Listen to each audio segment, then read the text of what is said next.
E não fique preocupado com o momento. Será que esse é o momento de comprar? Você não sabe, você não controla esse tipo de coisa. Mas você controla as suas emoções e você controla o preço que você paga. Basta você não pagar caro que você já vai estar fazendo um bom negócio. Né? E só complementando Tirar isso da frente, né? Eu acho, Bruno, que a gente estava até pensando em escrever um artigo esses dias sobre isso, que as pessoas, a renda fixa é o grande concorrente da renda variável. Né? Então a gente está falando aí de tesouro direto, basicamente a taxa Selic que vai ditar o rumo do negócio. As pessoas, elas vão comparar sempre se ele tem alguma vantagem de investir em renda variável em relação à renda fixa. Custo de oportunidade. Que é o custo de oportunidade. Né? Então, normalmente, é sempre uma relação inversa. Né? Quando a renda fixa está muito alta, né, através da Selic, a Bolsa normalmente está em baixa. Né? A Bolsa está em alta, a Selic, né, ela está caindo. Bom, mas qual que é a questão? A maioria dos investidores vai olhar o PL. Aí os caras olham o PL, que é a relação preço-lucro, né, para quem não sabe. Quando você pega a relação preço-lucro e inverte a razão e vira o lucro dividido pelo preço, você tem o que a gente chama de poder de lucro. Né? Então, qual que é o poder de lucro percentual que o investimento me retorna? Então, quando você faz essa comparação, e para a maioria das pessoas isso fica muito mais didático, porque percentualmente você sempre compara a rentabilidade de um produto com outro, e você faz essa relação, você inverte o PL da Bolsa. O PL da Bolsa hoje está muito próximo da Selic ou de um tesouro. Né? Então vamos falar aí de 11%, vamos arredondar aqui mais ou menos 11%, você tem um PL da Bolsa, você tem, sei lá, 11% ou 10% da Bolsa, invertendo essa razão, e o Tesouro, a Selic também está mais ou menos nessa casa. Quando um cara profissional, ele olha lá de fora para investir aqui e fala, por que eu vou colocar dinheiro na Bolsa se eu tenho uma relação que tá parelha ali? Eu preciso de uma margem de segurança maior para que eu possa investir na Bolsa. Então, essa que é a tomada de decisão. Por isso que eu discordo muitas vezes assim, que o índice, igual o Lu falou, o índice está barato. Eu não acho que o índice está barato, né? Mas a gente não olha índice. E aí, se você pega algumas empresas de forma individual e faz essa relação, inverte a relação do PL, aí você vai ver que você tem várias empresas, né, que tem uma margem de segurança que está muito adequado, que você consegue talvez 20%, 30% de retorno em cima de uma renda fixa. Aí começa a fazer sentido. Mas, de novo, aí você é um stock picker. Você é o cara que vai procurar aquela empresa de forma individual, de setores best, a gente tem várias, né, de oportunidade também. Então, assim, mas pra gente, no final do dia, o que importa isso? Não importa nada. Porque a gente não vai ficar entrando em narrativas. A gente tem uma estratégia que ela é temporal e ela vai ser seguida, faça chuva ou faça sol. Porque senão a gente vai começar a cortar todo o rendimento que a gente teve. Né? E a gente sempre está procurando dividendo. O dividendo, que a gente fala aqui, é o yield, o dividend yield. Né? O yield é o retorno. Mas se a gente pegar na tradução da língua inglesa, o yield também ele significa colheita. Né? E você só consegue colher alguma coisa se você deixa aquilo prosperar, prosseguir. Se você tem uma árvore que está começando a crescer e de repente você vai lá e corta ela, né, acabou, os frutos acabaram. Então, quando você cai nessa narrativa que agora é melhor o dólar, agora é a Selic, agora a bolsa está barata, agora não sei o quê, você não está seguindo uma estratégia. Você vai estar seguindo o que é mais conveniente, igual a Lu falou, é o mais conveniente de acordo com o cenário de mercado. Então, para a gente é importante colher os frutos e deixar as coisas acontecerem, seguindo, fazendo seus aportes regulares, constantes, que depois você vai conseguir colher os frutos. É isso. Para um investidor assim que começou agora, por exemplo, cara, eu vi o pessoal falando de ações, eu vou começar a investir em ações. Aí pensa que esse cara, viu lá os vídeos do AGF, por exemplo, e falou, cara, eu vou seguir uma estratégia de dividendos, ou pegar setores maduros, pegar um banco, uma elétrica para minha carteira, quiçá talvez até uma empresa ligada a commodities, se o cara quiser. E aí, qual que então seria a sua dica para esse cara nesse sentido?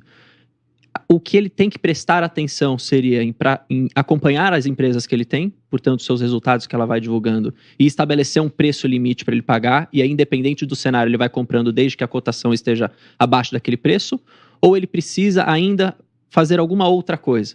Porque por que eu faço essa pergunta? Pelo menos o que eu mais recebo do pessoal é muita euforia, assim. Então, meu Deus, saiu o dado de inflação e a bolsa caiu. E agora? Eu compro mais, eu espero um pouco porque amanhã pode cair um pouquinho mais. Isso o cara não controla. Só que essa euforia existe. Então, como que você impede do cara ter essa euforia? Na visão de vocês. É mais psicológico, talvez, a jogada aqui, né? Eu diria que é mais de mentalidade, talvez. É um jogo mental, sem dúvida, em que todo o sistema, na verdade, trabalha contra você nesse sentido, né? Você tem ali os pushes, as notícias que saem em tempo real, né? E muitas vezes, boa parte dessas informações são muito mais ruído, na verdade, do que o sinal de alguma coisa, né? Então, eu começaria literalmente do começo. Qual que é a minha dica para essas pessoas? Primeiro de tudo, você tem que ter a sua jornada na renda variável. Ela começa invariavelmente, na minha opinião, depois você complementa se você achar que precisa. Começa tendo uma reserva de emergência, tá? Por que é isso? Emergência, ela não escolhe CPF, ela não escolhe momento, né? Então, muitas vezes, essas pessoas que vêm eufóricas e colocam tudo que tem, ou recursos que não deveriam estar ali na bolsa, via de regra, ela geralmente tem que vender no prejuízo, porque vão precisar para uma outra necessidade. Então, a primeira coisa é o seguinte, lembre-se que você não está correndo aqui uma corrida de 100 metros. Isso aqui é uma maratona. Então, o jogo da maratona é o jogo da sobrevivência, tá? Então, como é que você sobrevive o máximo de tempo possível? Esse é o grande X da questão, porque as pessoas se esquecem, quando elas estão fazendo um planejamento de longo prazo, que o papel, o Excel, o PowerPoint, o que quer que seja, né? O papel, ele aceita tudo. Mas quando você parte para a prática, né? Você percebe que ao longo do tempo a vida se sobrepõe e as suas prioridades vão mudando. E aquilo que você estipulou como meta, como objetivo, vai também se alterando, né? Então, eu acho que como regra número 1, para inclusive segurar essa ansiedade você só vai botar grana na bolsa que pertencer à bolsa. É a sua grana do longo prazo. Ponto final. Não interessa se tem alguém te falando que é a oportunidade do século. Essa pessoa ela tem 50% de chance de estar errada. Né? Então, coloque os recursos e faça isso virar um hábito, mês após mês. Eu detesto essa coisa do tipo, pega tudo que você tem e aí você já monta a sua carteira pronta e aí é wishful thinking, você fica rezando e agora é isso, agora é só deixar o barco correr. Lá, Não é isso, né? Então, assim, investir não é preto no branco. Investir envolve várias nuances ao longo do caminho, né? Então, eu acho que a primeira coisa é essa. Só coloque recursos na bolsa que, de fato, forem destinados à bolsa. Aí você vai falar, bom, mas é muito pouco. Ótimo. Você vai pegar esse pouco que você tem por mês, você vai abrir o home broker uma vez só, ou duas. Você vai comprar e você vai fechar. O resto do tempo você vai trabalhar, se divertir, sabe? Viver a vida e estudar. Então, você tem que saber que indo para um caminho de stock picking, selecionando as suas próprias ações, não é um jogo que você ganha. É um jogo contínuo. Você passou uma fase, você vai para a próxima. Passou uma fase, você vai para a próxima. Isso não tem fim. É igual você ter uma vida saudável, né? Exato. Quando você vira a chave, amigo, ou você vira a chave. Não tem voltar para os seus hábitos antigos, porque você volta com os seus problemas que você tinha de antigamente. É verdade. Então, uma vez que você escolheu essa trajetória de formar uma carteira, de olhar para o longo prazo, né, automaticamente você tem que ir criando essas barreiras psicológicas para você não ir se frustrando ao longo do caminho, né? Eu acho que isso é o mais importante para começar, é ter reserva de emergência. E assim, as pessoas podem pensar, pô, mas vocês do OGF, vocês não fazem reserva de emergência. Mentira, né, Lu? Todos nós temos reserva de emergência. Apesar da gente ter os dividendos, né, entrando de forma recorrente e sermos independentes financeiramente, mas assim, a gente tem reserva de emergência porque nós somos conservadores, né?